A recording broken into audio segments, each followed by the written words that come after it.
Meet my co-hosts, Nick Best and Akeem Williams. We're going to have some amazing guests on the show. Buckle up tight, because we're going to be talking about the shit you're not supposed to be talking about. We're going to be discussing anything and everything it takes to become a Legend of Iron. Legends of Iron is brought to you by Muscle Mints, the creator of Nitro Test. Nitro Test is hands down the most fucking kick-ass pre-workout on the market. The question is, can you fucking handle it? Welcome to another edition of Legends of Iron. I'm John Anderson. With me always my partners in crime, Nick Best and Akeem Williams. We have got a killer show for you today. This guest is making an impact on the world, especially the sport of strongman. He's an elite pro strongman, pound for pound, the strongest guy in the group. But more importantly, he is the first and only gay pro strongman on the circuit. This guy is breaking stereotypes like you have never seen, and we are so excited to have him on the show. Rob Kearney, welcome to the show, my brother. I'm going to call you coach, man. I mean, because I've talked about you so much with Derek. You know, in my mind, you're like, you guys are almost the same. I'll take it. I'll take that as a compliment, man. I'll take that as a compliment. Absolutely. I mean, he's a little bit leaner than I am, but I mean, you know, it's one and the same.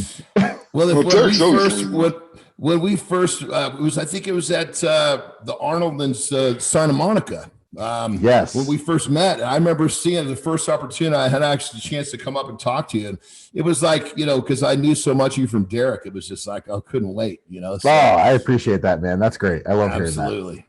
Absolutely. Well, brother, we're jacked to have you on the show. So much to talk about.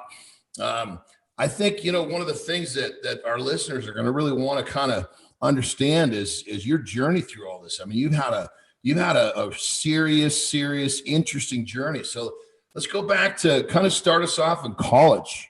You're 22 years old.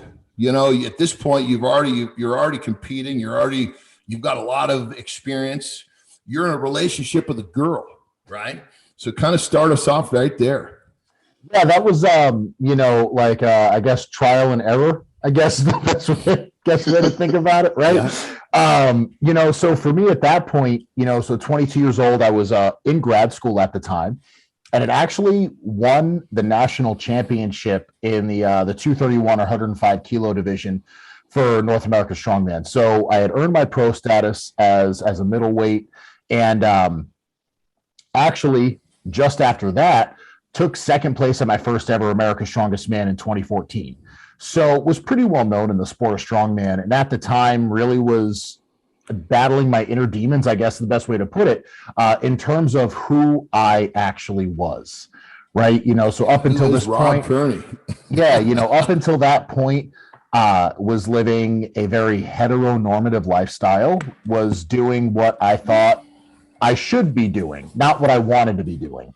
And to be honest, like, I don't really know why or what my like epiphany or aha moment was, but I woke up one day and I was tired.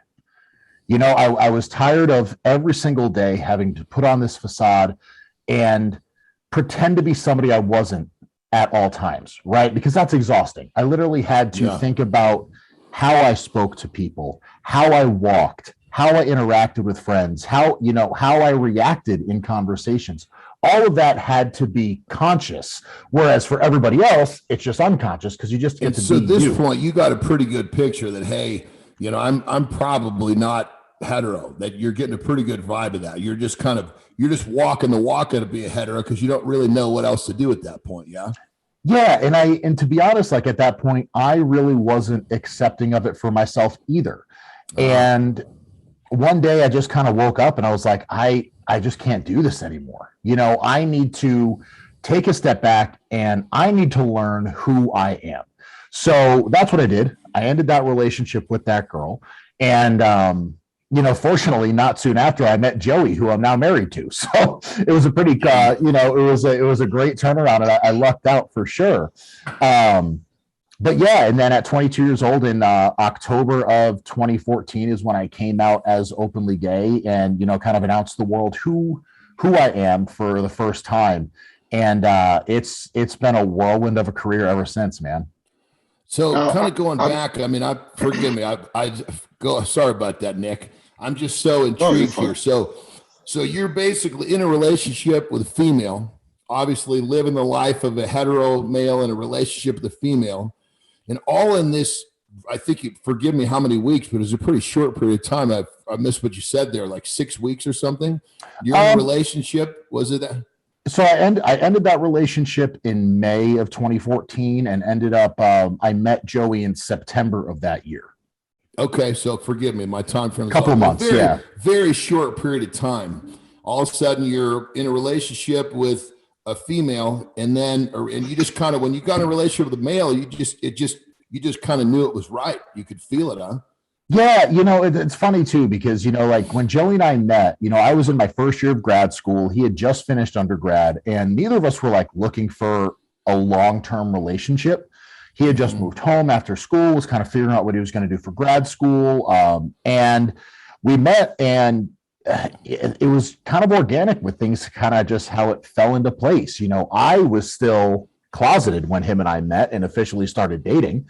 And, for me, it was just kind of figuring out the ropes of what I want, what I like, and who I am. And I was fortunate enough to find an amazing guy and support system in Joey that kind of helped me on my path.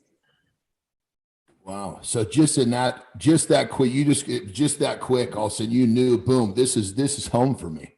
Just that. It was quick. It was a switch, it really was. It was like, once I solidified who I was and I realized and accepted who I was, it sounds cliche, but it's like, it was such a weight lifted off my shoulders because I was finally able to accept myself, and I didn't have to put any energy into pretending anymore.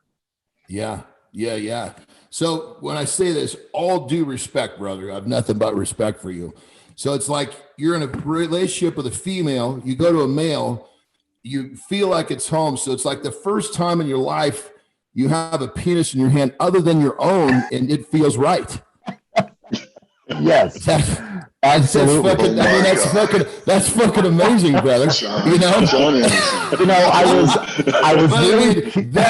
That must have been like such a huge fucking moment in your life, Oh man, holy shit. I was really curious as to what level of vulgarity is this podcast really going to be at. So I think we just set the tone. Well, we use the word penis, I mean, it was the word penis, nothing else. I mean, I got nothing for respect for you, brother, but I'm telling you, that must have, because I played that, I listened to quite a few things to kind of get a good feel on what your journey was, so I understood. When I heard you kind of piece it together, I was like, holy shit, that short period of time must have just been like, I don't even know how I would describe that. Life altering, moving fast, hot, heavy, fun, everything in the every positive adjective you can give it. Yeah, and I think the biggest thing that I got out of it was I finally got to experience what true happiness and true love really was. Yeah. Right? Like that was the first time in my life. Now, leading up to that point, I had always on the facade been happy, right? Like I always put on that happy face, always been, go lucky, outgoing, really, just a chipper kind of person. And that was the first time I actually felt it. My question to you basically is that conversation with the female, the girl that you was with at the time. How did that conversation go? I know a lot of viewers would want to find out, like, how did that? A lot of viewers that probably have the same problem and they're scared, to go to the significant other to like try to have that conversation with it. How did that conversation go? It was the most terrifying conversation I've ever had, but it was one that I needed to do because I think in moments like this, you need to be selfish, and I think that's a lot of people have a hard time doing that.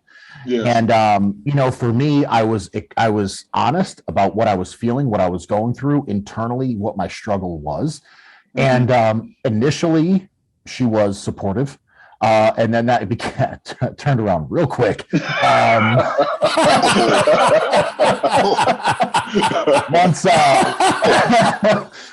Once Joey came into the picture, she was no longer supportive or nice.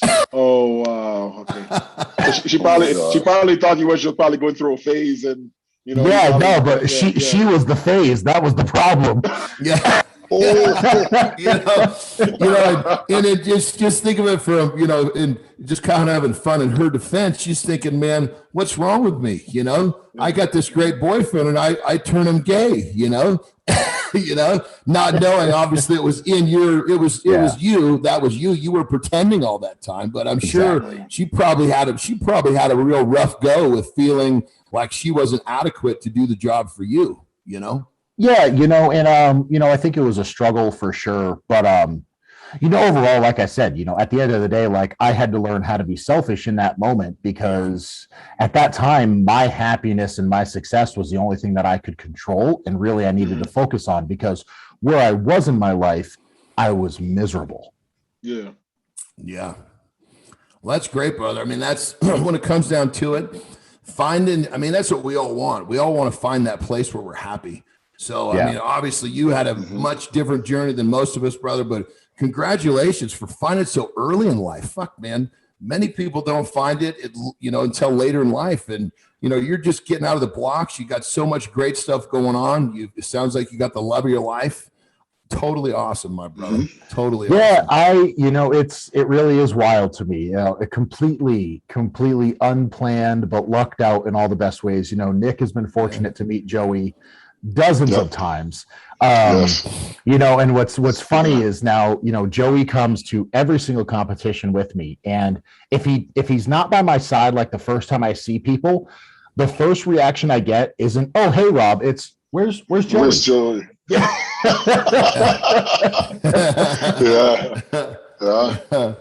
It's funny, Rob, because I knew you before you came out, and you were talking about you had to act differently.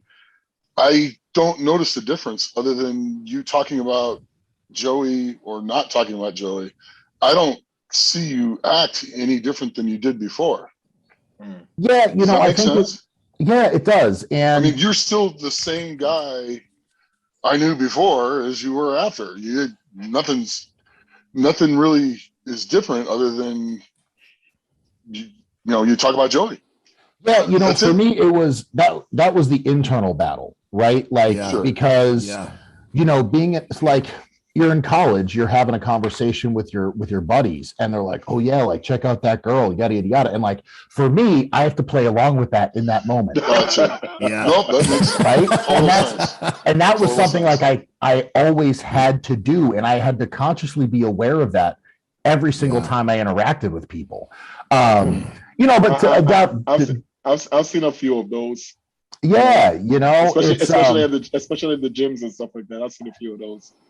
Yeah, so for me, it's like I don't think my personality ever changed. I think for me, I now just have this ease about it where, I just, like I said, I just get to be myself and not give a fuck what anybody else thinks. Yeah, you're free, brother. I mean, clearly, like Nick said, from the outside looking in, there was no difference. For the inside looking out, you're fucking happy, man. That's what it's all about.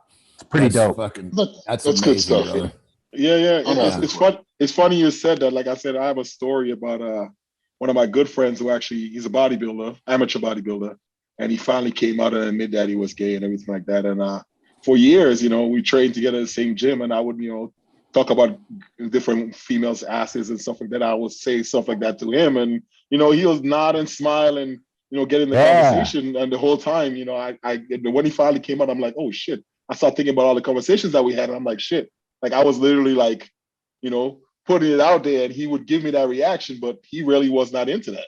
No. So it's funny you said that, because now I'm thinking about all the times that I had like same kind of gym stories, the boys in the gym chilling, talking about women and stuff like that, and he wasn't into that.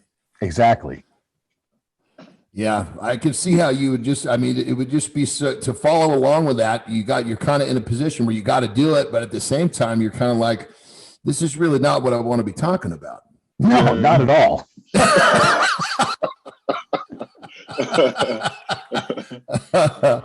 Oh, crazy. So, brother, take us back. It sounds like you were just freaking cock strong from the jump. I mean, you were, when you first started lifting weights, some of the things that you were doing right away lifting weights was crazy. But talk to us about that. From early on when you first started, you were moving some crazy weights. I was, so I had a pretty decent go when I first started, right? So I actually started competing in strongman when I was 17 years old. So this year is going to be my 13th year competing already, and I'm only 30. So, for me, I was decently strong, like on a barbell. When I was 17, I deadlifted 500 pounds, had a decent overhead, stuff like that. But to be honest, I sucked at strongman when I started. I took dead last in the first 8 competitions I went to. But you clearly loved it, or you wouldn't have kept coming back. Yeah, exactly. And another thing people don't realize is, like, at that time, I was competing in the 200-pound weight class. So I was competing under 200 pounds, doing all these shows. And so it wasn't actually until my 14th competition where I actually won a show. And that was the contest. It was here. It was in Connecticut. It was, Connecticut Strongest Man in 2011. And that was the first year I qualified to go to nationals. And I went to nationals that year in Tunica, Mississippi, as a 200-pounder, and ended up taking second place in the 200-pound weight class, which was wild. And that's when it kind of started snowballing into me realizing, okay, I did pretty well here, not thinking that I would. Let's see if maybe I can go make a run for my lightweight pro card, or my middleweight pro card. So 2012 ended up was actually the favorite to win the 2012 national championship. And this is like the most heartbreaking story of my career. I had a 13-point lead going into the final event of the show, ended up losing by 1 point. Oh, I've been there, dude. Wasn't that, Nick? Was it 2006? I was ahead by a couple, and I bobbled the fucking stone in the last fucking event. And who was it that beat me? I can't remember his name. Steve McDonald. McDonald. Yeah, no, I've been there, brother. I feel your pain. You're just standing there going, can I just have 5 seconds back, please? Oh, dude, it was, and that last event that year in 2012, it was this crazy death medley where it was a sandbag carry 50 feet, run back, keg carry 50 feet, run back, duck walk 50 feet, then a backward sled drag. Holy and shit. It was just so terrible. And the guy that ended up winning the show was Tyler Stickle, who trains with Brian Shaw. And I remember he was in the lane next to me. He took first place and I took 14th. And I was like, son of a bitch, there's that 1 point. But luckily came back the next year in 2013. And to this day, I think I still have the largest margin of victory at a national championship. Wow. So I won the 2013 nationals by over 50 points. Wow. That's huge. So going into the final event, I believe I had like a 74-point lead going into the final event. Oh my God. And there was only I think there was only 48 competitors, so it was mathematically impossible for me to lose. Yeah. So crazy. I went out, I did the last event, still ended up winning by over 50 points. And then, like I said, 2014, 2015, had a great run. I took second place at America's Strongest Man in the 105 division both years.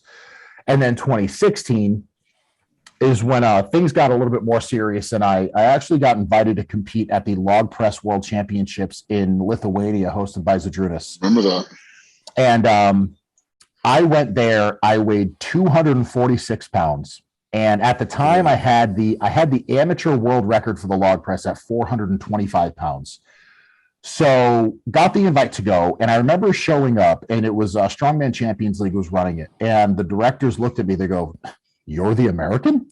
I was like, when I showed up, I mean, again, like at 246 pounds at this point, like I'm filling out an XL. Is like 4 bills. He's like 400 pounds, I'm like filling out an XL shirt at this point. Like, and the smallest shirt they had was 3X. So it was a dress on me. And so I show up, I'm like, yeah, you know what? Fuck it. I'll throw down. Let's see how it goes. And I remember like that entire show, I wasn't paying attention to what anybody else was doing. I was just like seeing how my attempts were going.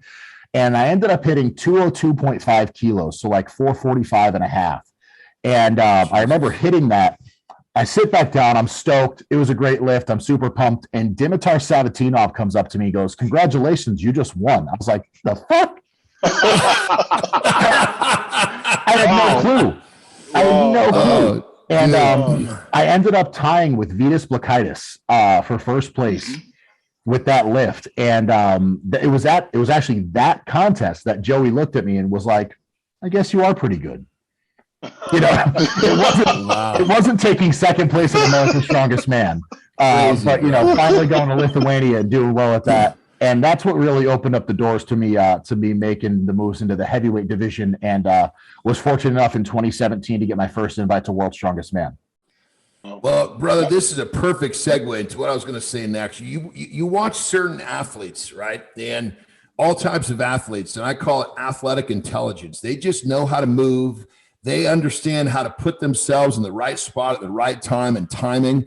Brother, you have got some of the most amazing strength, athletic intelligence I've ever seen. I mean, the things that you can do for your stature is crazy. So my question is, going back, if we go further back in time, you were a cheerleader. Do you think being a cheerleader had anything to do with this development? Because this is a type of strength that you can't really teach athletic intelligence, you know? Yeah, you know, for me, I think it was a little bit of that. But honestly, when I first got into the sport, you know, I came up, 2000, you think back to like 2009 to 2012 when I was really getting into the sport. And that was like right in the height of American Strongman. You know, like it was Poundstone, Ortmeyer, Nick, you know, you were in like Osland, Bergman, like all these studs here in the US. Brian was really just coming into the mix, you know.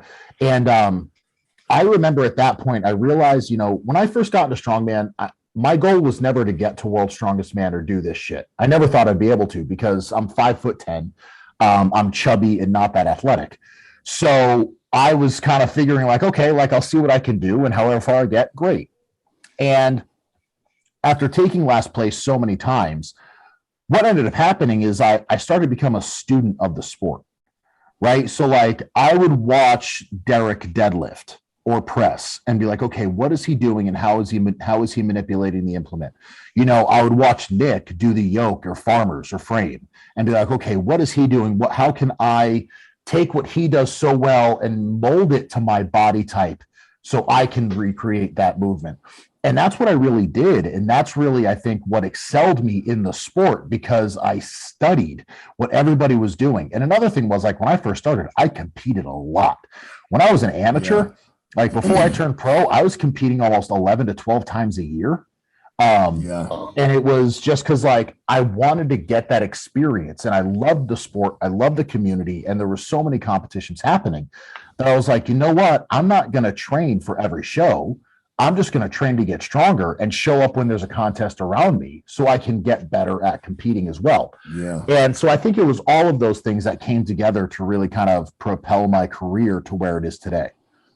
Yeah, I mean, it's crazy. Like at the Rogue competition, I mean, you walk up to basically 900 pounds in a deadlift, and you're standing there, and you know, some of the big guys, the giants, they look in proportion to that big bar. You know, you walk up and you say, oh, okay, here's a normal sized guy, but you just fucking crush it. You just crush it. I tell everybody, like, whenever I'm at a contest, like we do the athlete lineups, I always feel like the younger brother that's trying to hang out with his big brother's friends because I'm so much shorter and smaller. Like, I remember at the Rogue when we did the awards at the end, it was like Brian in 7th, then me in 6th, then JF Carone in 5th. So I was between those two behemoths. I'm like, this is really cool. I'm tiny. I feel your pain.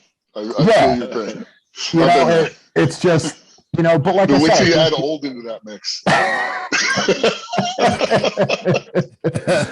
You know, so for me, it was like I said, I think it was just like years of studying the sport and just competing so often that really gave me this awareness and kind of this knowledge of the sport to get me to be able to compete at Worlds and the Arnold and the Rogue and all these amazing shows. Now you said when you first started, you placed horrible a lot for a lot of different shows and stuff like that. I mean, what kept you going? What kept you thinking about still competing? Because I know a lot of people, they try something, they're not good at it, and eventually they just give up. What kept you going? For me, it was the fact that strongman is so different all the time, right? And I'm sure Nick and John, you're kind of in the same boat, but I've been doing this sport for 13 years and I've never once done a contest with the same events in it. Gotcha. Every single show in the past 13 years has always been a different mix of events. Okay. And that's what kept me excited, right? Like, so even though I was taking last, I was like, oh shit, there's a Conan's wheel there. I've never done that. Let me go try it. Like it was just always something new and that I got excited about. And I loved the training, but it was also like the way I describe strongman, it's like an individual team sport, right? Like you have your people you train with, but at the end of the day, all eyes are on you. And when you get onto that floor, you have to perform. And if you succeed, you put in the work. If you fucked up, it's on you. And I loved having that pressure on me because you could also see change every time you stepped into the gym. I think that's one of the reasons we all love training, right? Is because okay, well, you got more reps or you add more weight to the bar. It's that objective measure that you can see increasing happens in competition as well. So I think it was like all those things really, it kept me excited. Plus I was in a really tough major in college and it was a nice outlet for me where I didn't have to think about school anymore. Yeah. Okay. Yeah, absolutely crazy, bro. It's amazing to hear you talk because I mean, when people get to see, what you do in terms of your performance and the fact that you literally are like what you get outweighed by 100, 150 pounds in some cases?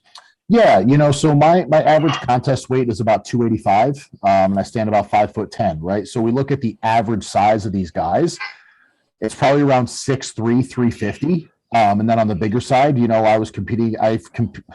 Had the privilege of competing against Thor multiple times, who is 6'9", 440 with abs. So it's really cool the fact that I can be out there and still throw around the same weight that these big dudes are doing and hold my own and do well. I've been fortunate enough to hold some records, win some contests and put my name on the map of the sport. So it really there's no way for somebody to argue. You really are pound for pound the strongest one of the elites right now. Yeah. Yeah, in 2020, I was actually fortunate enough to win that contest. Eddie Hall, an official strongman, held a pound for pound strongest man in the world contest. And I was fortunate enough to come out on top, so it was a 1 rep max ground to overhead lift. So I log pressed 455 pounds. And then I deadlifted 921 pounds at a body weight of 286. And those two lifts. Isn't that insane? That's just normally.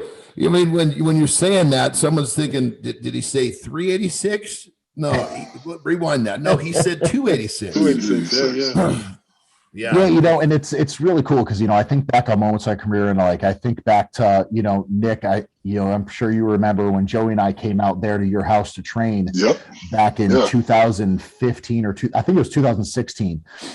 And I remember I showed up to his house. He's like, all right, what's on the menu tonight? I was like, we got deadlifts. He's like, great. He was like, what do you got? I was like, 765 for reps. He was like, what? Because at this point I was still a middleweight. I was still competing at 231. Wow. So he was what? Okay, let's do it. That's definitely impressive, man. So we ended up log pressing and we did some reps. And that was actually the first time Joey hit a 500-pound deadlift as well, was in your garage. Yeah, that was fun. Little coaching, little talking, little pep talk, and up it went. It's good stuff. Wasn't too long ago we had Derek on the show and he actually talked a little bit about coaching you, which was a lot of fun to hear. Some of the strategy you guys went into and currently use. When did you and Derek start to when did you get him to coach you? Because I know in the beginning, he said that it was you that kind of got him to kind of step over the ledge of, okay, I'll coach someone. It was you were the one that got him to take the step into coaching. Yeah, he played hard. That all come together. He played hard to get for a while. Yeah. So Derek, I will say, like, Derek was one of the first guys, that I kind of like really idolized in the sport. And, we were both from Connecticut, and he was a, smaller guy, competing.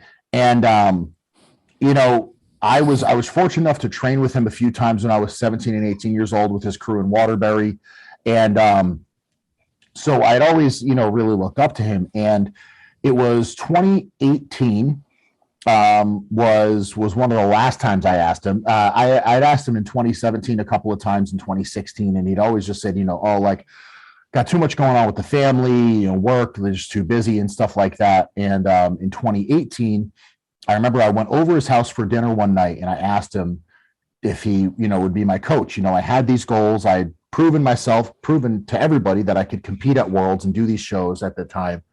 And I was like, I'm getting ready to do the Arnold Australia. I really would love to, to have your support and your coaching. And initially he said no. And I remember I left. I was like, all right, fuck it. Fifth time didn't work. So there it goes. And I remember, this story is great because his wife, Dana, when I left, she smacked him and said, why the fuck did you say no? Really? And and he was like, and I will say, Derek, is his own worst enemy. And sometimes, Nick has competed against him and can probably attribute to that. And, he gets in his head. And at that point, Derek felt that he didn't have anything to offer me as a coach. And, which was crazy to me, because here's this guy that took second place at Worlds, had won the Arnold multiple times, had won America's Strongest Man multiple times. And, so Dana finally talked some sense into Derek. And the next day he reached out to me, said, I thought about it. And he decided to come on board and start working with me. And to this day, that first 4 months of training, I have never gone through anything like that before. Still to this day, the hardest training session I ever had, was the middle of summer, and it was, our gym was nice enough to not have air conditioning. So it is,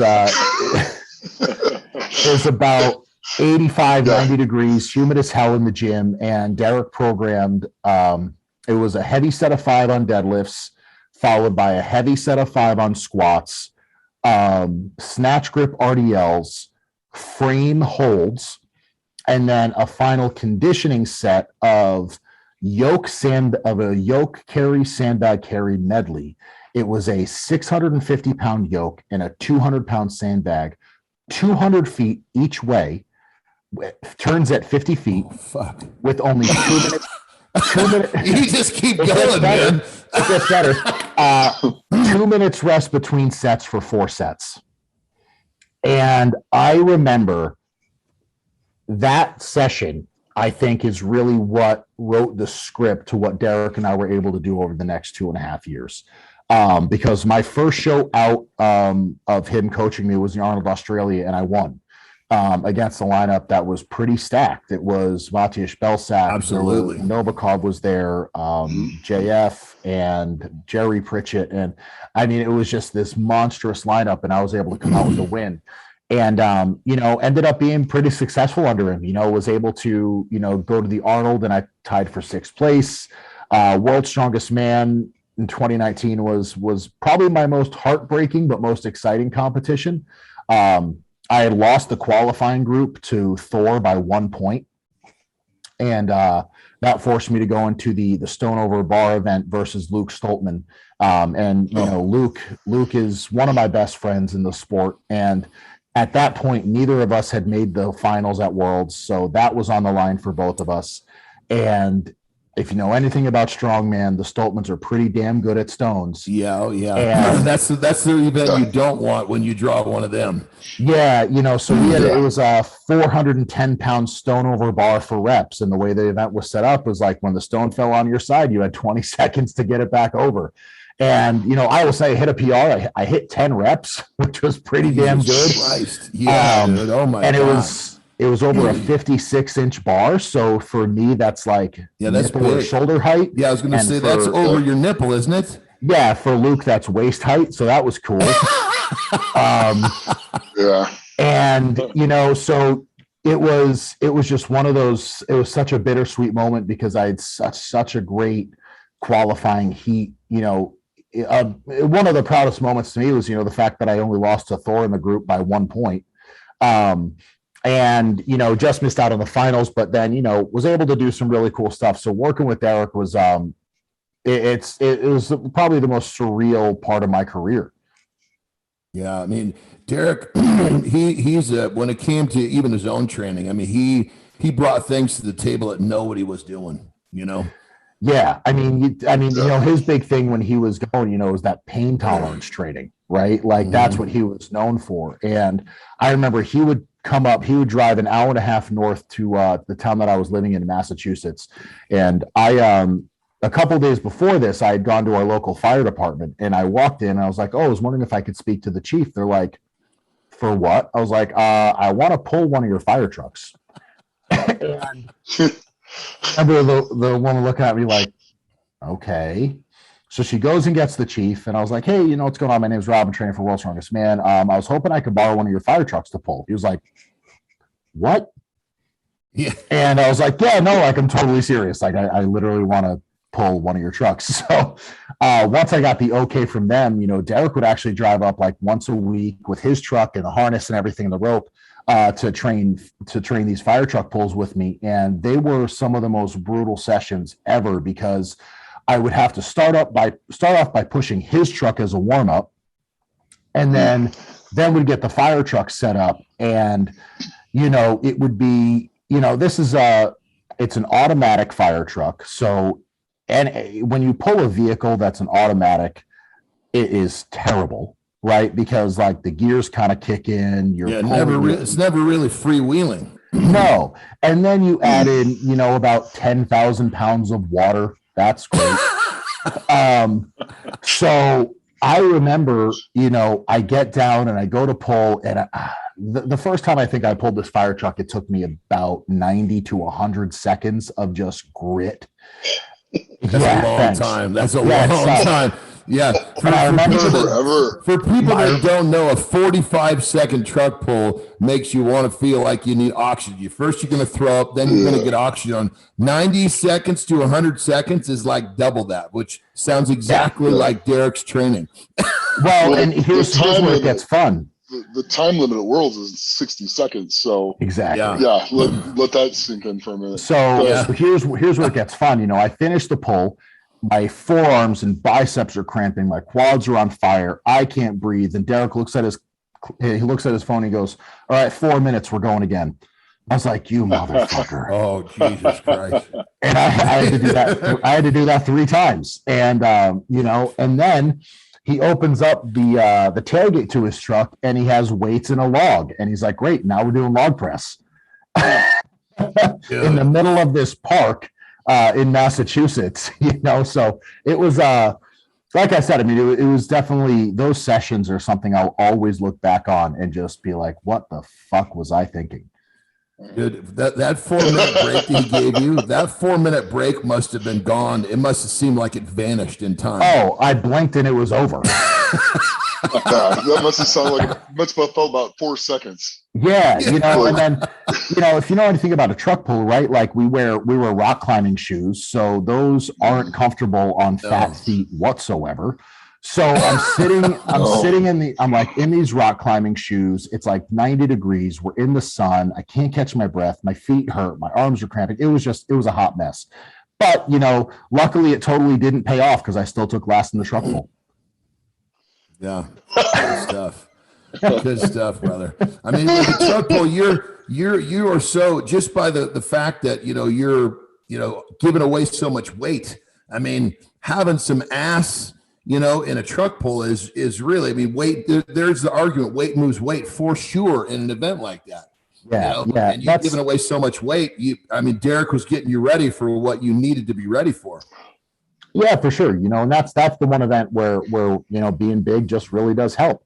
And for me, like I'm kind of boxy, right? So like I have a thick midsection, which helps me on carries and the yoke walk, frame carry, farmer's carry, and all those carries. Like a thick midsection really helps.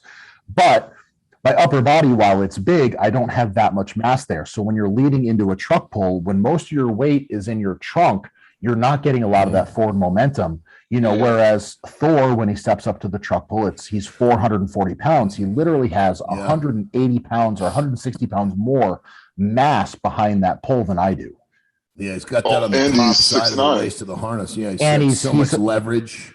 Yeah, he's a little bit taller. He's a little taller. Just a little. A little bit. That's crazy. Well, bro, it's so amazing to hear you talk, because again, we got to remind the listeners that this is a 280 to 90 pound individual, not a 380 to 90 pound individual. So for those of you, if you didn't catch that in the beginning, digest that right now.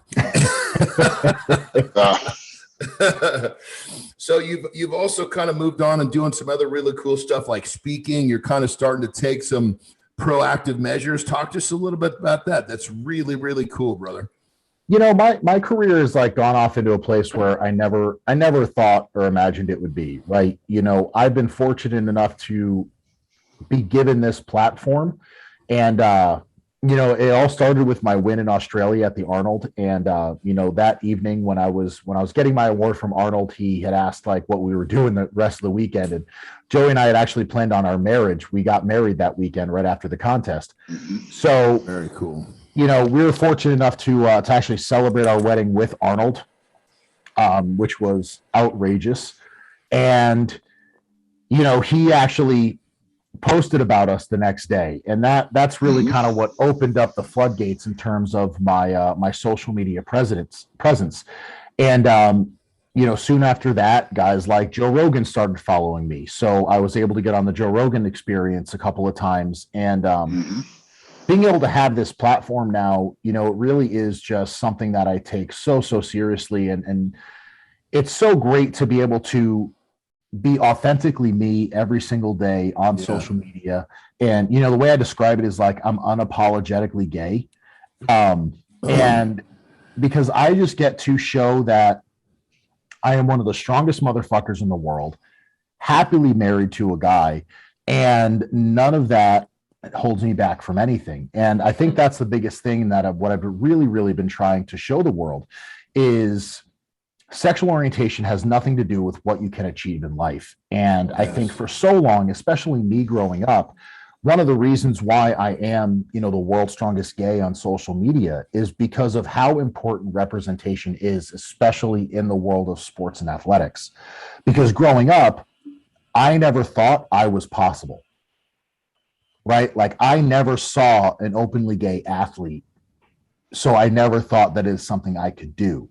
And now that we're seeing professional football players come out, we have me in strongman, we have professional soccer players and hockey players, all these younger kids who are battling with themselves on who they are and their identities, they can now see themselves in somebody else, which has never been done before. And that's why people being open and honest about who they are really is so important. It's not for self-gratification for me, but it's because there are hundreds of younger kids that are on social media and seeing what we're doing every single day.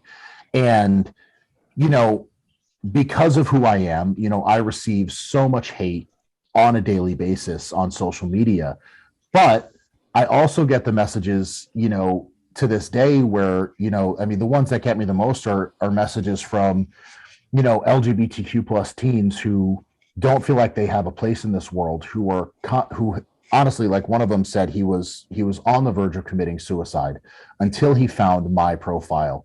And he realized that he didn't have to do that he could actually be happy and have a life. it's having impacts like that really make, everything that I'm doing worth it, regardless of what happens. Oh, brother, you are, I mean, like I said in the opening, man, you're making a difference in the world right now.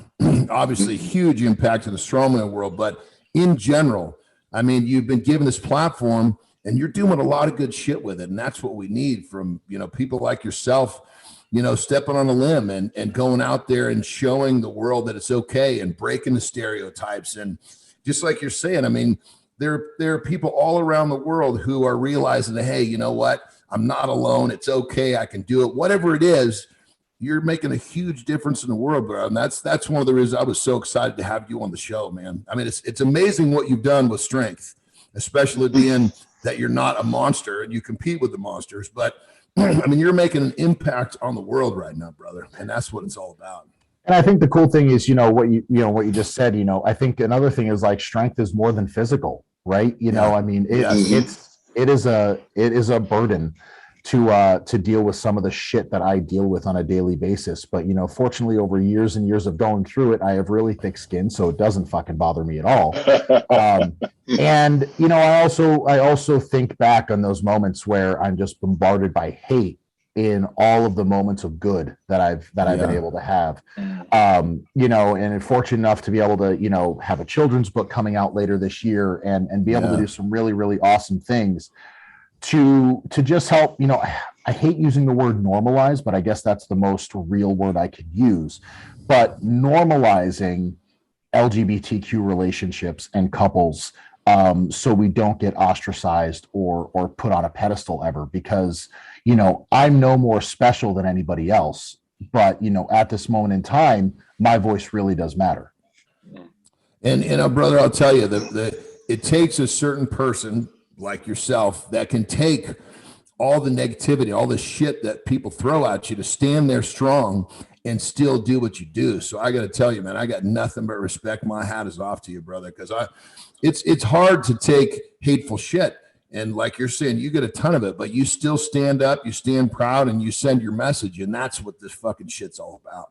Yeah, I think my proudest moment ever is, I will say, because of who I am and what I do, the negative comments are not typically in person, right? Like guys are a little bit, their ego's a little bit too fragile to do that. But yeah, nobody's gonna make it in person. There was one contest where it did happen, where a guy. Yeah, I was going to say, I heard you talk about this, brother. I was going to actually bring this up. So this is this is awesome, dude. Awesome. So there was a guy heckling me from the crowd, and it was just after I'd done a truck pull. Now I know we talked about a truck pull's not my best event, but so this guy's heckling me, and I'm walking back to the athlete tent, and I hear him, and he's just going on and on and on. So I look at him, and I goes, dude, I suck dick, and I'm stronger than you. Yes, that is the fucking best ever, dude. When I saw you, when I heard you tell that story the first time, I was like, oh my God, I got to have him tell that story on the show. That's the fucking best. Because, I mean, some fucking guy, he's an armchair quarterback. He's up there fucking running his mouth, doesn't have a fucking clue what it takes to do anything you do. And for you just to fucking square up and pop him in the face right there in front of all of the people. I mean, think about this fucking guy. He's the hard ass, yelling all this shit. And then you just turn him upside down. That is awesome. Yeah. And we're in Texas at this point too. So, oh my God. I mean, it was just better. Absolutely beautiful. What was his response after that though? He left. Yeah, I was going to say, he was either going to leave or probably get his ass kicked, Wow. Oh, my God. People. He's talking all that smack, and he couldn't even handle one comment. No. I mean, but that's the thing, right? Like a lot of these people, they're again, like they're, quote unquote keyboard warriors, and they're the ones that they're the first ones to say something. But when you come back at them, they're the first ones to either get defensive or leave. Because they just can't deal with the heat, and that's something that I've been able to do really well over the past few years, because it doesn't bother me, right? Like for me, I use their motivation, or I use their negativity as motivation. Yes, because in my mind, there is no bigger fuck you to that person than me succeeding. Yes, 100%, brother. You know what I come across a lot, especially with people like that. I get it a lot, especially on social media. And when they say something like, come at me with something, and I respond back, the first thing they will say is, "Oh wow, I didn't think he was going to respond." Yeah, exactly. Exactly. You know, I mean, like at the end of the day, man, they think like sometimes, you know, people don't have feelings and stuff like that. Just because you put yourself out into the public and stuff like that, you know, you have feelings too, man. You know. Yeah, no, I mean, and that's the thing. You know, I think it's, again, like, I just think it's so funny when like people jump up and start saying things like that, and then, you know, again, like, they don't expect people like me to say something back. Yeah, but exactly. It's like, Yeah. you know, I think there's a lot of people that are like, oh, you know, don't read the comments, don't read the comments. But I do, you know, like, because that's me as a person. I like having interaction with my fans and the people that support me. Yep. So if I'm going to see the positive, I'm going to see the negative. Yeah. And you know, when I am able to give back a little zinger like that, they usually fall back on their heels pretty quick. The block check this out. Looks pretty good too. Yeah, that's so true. So true. So check this out, guys. We only have our man Rob here for about another little less than 10 minutes. So I want to make sure that everybody knows that before we. So if there's any questions you guys want to pop out now, because like I said, we could keep him here for their hour, but we only got him here for a little less than 10 minutes. So I got like an hour drive down to the gym after this. Well, you got to do your thing, brother. Yeah. You got to do your thing. Arnold training is kicking into high gear. I get to press a 275 dumbbell a couple times tonight. Nice. You know, I'm telling you, brother, that was one of the things when I was watching the Rogue. I mean, those dumbbells, you were crushing those things, brother. The way that you position yourself under those dumbbells, that's kind of that whole thing I was speaking, like that athletic intelligence. You just kind of know where to get under that dumbbell to keep it overhead. It's fucking amazing. I got to tell you, I mean, I love the sport of strongman. I love to watch it, but I got to tell you, bro, you're probably my favorite guy to watch at this point in time. Oh, thank you, man. That means a lot. You know, and I think what's funny is too, like in these events, people forget to realize that that's a body weight dumbbell press for me. That's what I mean. That's what I'm talking about. You got body weight on your shoulder, and then you got to get that thing overhead and with one arm, and you got to somehow position yourself underneath it so it doesn't come down. That's what I said when you are hands down my favorite guy to watch right now, brother. So it's not just because the spandex. No, I love the spandex too. The spandex, the hair, it all fits together. But it's sending that message, which is another great thing too. I mean, it's a message of subtlety. Subtlety. Well, it's I'll tell you, brother. I mean, you're out there. You're basically out there doing your thing, and you're there competing, but you're also there for a purpose, and it's meaningful. It really is. Thank you. No, it means a lot, you know, and it's been such a wild ride and so much fun. You know, like I said, like I never thought that I'd be the guy that's out there, you know, traveling around the world, you know, at these competitions and doing all this amazing stuff. So it really is. It's a total dream come true for me, honestly. Yeah. That's what life's about. You're living your dream. Yeah. Well, we got to ask a question for the people that are watching, and for every strongman that's a little undersized, they got to be looking to you going, okay, how does he do it? So what advice do you give to a strongman who's a little on the smaller side of the equation? I guess my best advice is be stubborn, right? You know, I think for me, it was stubbornness in my training, stubbornness in my competing, and it was, I guess another thing is like I never looked at failures as failures, right? Like we talk about the beginning of my career, and it would have been really easy to just throw in the towel and not continue anymore. But it was what I did was I set these small attainable goals that I knew I could achieve.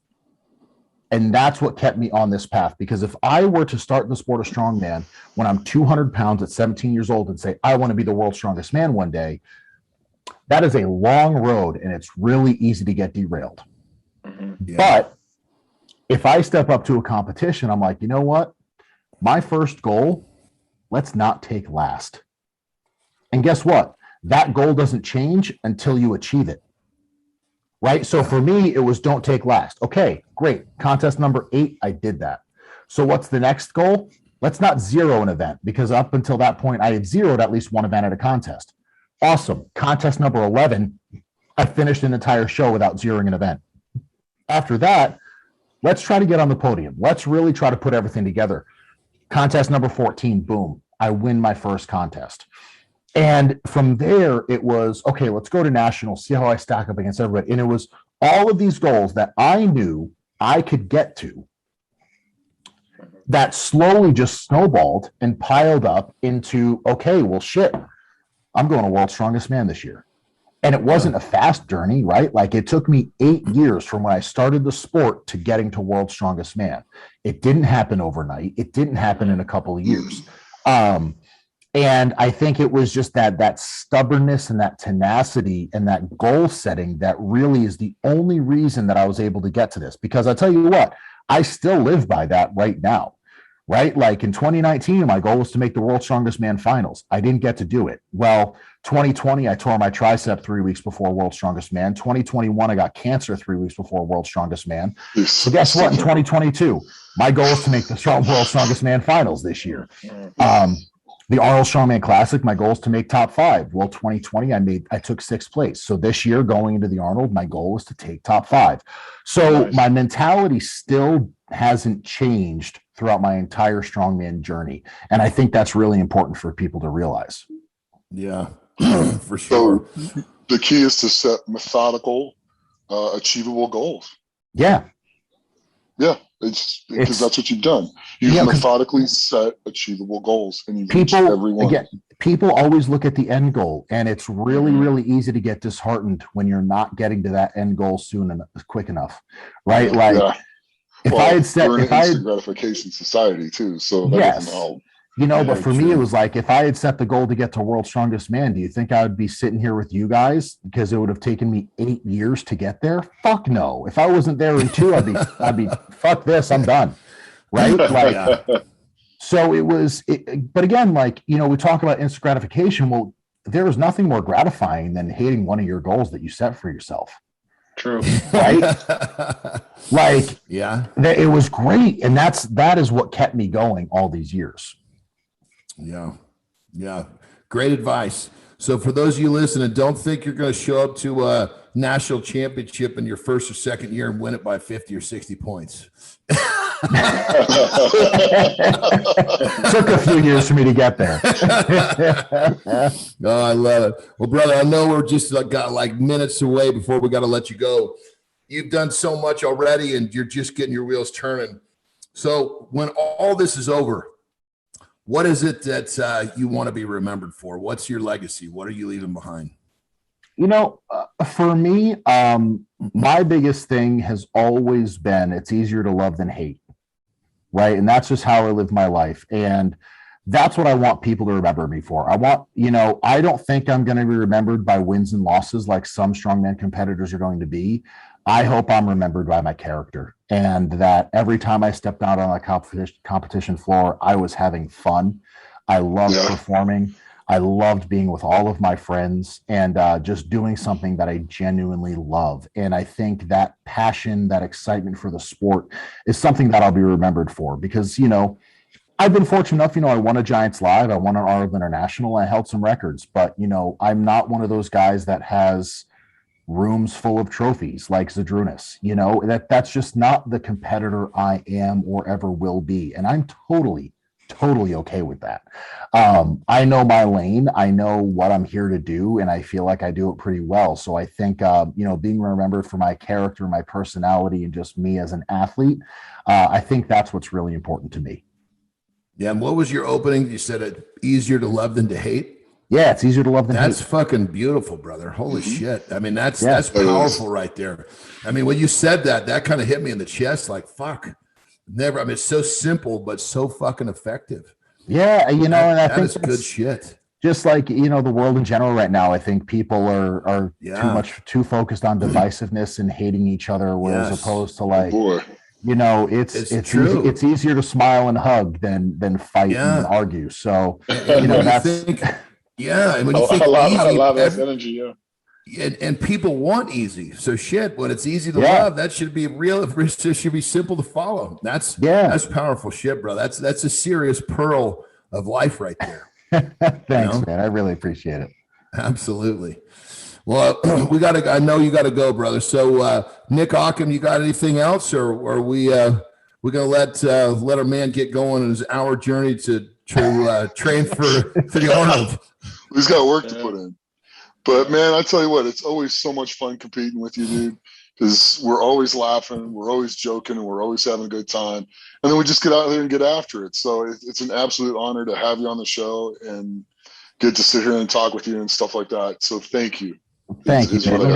I think the coolest thing for me is, going up against you in Giants Live in 2017. I remember going into that Stones event. It was such a surreal moment for me because it was my first Giants Live competing against, you've been in the sport for years, who I've seen on TV and done all this stuff. And I remember going out there and I just looked at it. It was like, let's put on a show. And, it's so cool to be able to say that and just have fun and do some cool shit with friends. Yeah, this is a good time. This is good. Great thing. I'm so glad I got to do that with you. Yeah. Well, on my end, I'm definitely looking forward to seeing you at the Arnold. I'm going to be on that stage also. So I'm definitely looking forward to seeing you out there. Badass, man. Well, good luck to you as well. Thank you. Yeah, I know you're going to kill it. Yeah. Thanks, brother. Well, hands down, I think we all agree we're going to have to get you back for another time on the show, brother. This was a powerful hour, but Jesus Christ, I feel like we just scratched the surface, Absolutely. So, yeah. And it was great to hear you talk, and even better, it's so great to hear you talk about the things that you're doing to make a difference in the world, because when all the dust settles, that's what it's all about, brother. I mean, what is it? I love it. Easier to love than to hate. What else can you say? That's right. Yeah, man. Yeah. That's on. Easy. That's unbelievable. Well, there you have it, everyone. Another edition of Legends of Iron. We're always here to inspire you and make you the best version of yourself. Everyone, thank you very much for listening, and we will see you next time. Legends of Iron is brought to you by Musclemen, the creator of Nitro Tests. Nitro Test is hands down the most fucking kick-ass free workout on the market. If you fucking want some, come fucking get some. Can you handle it?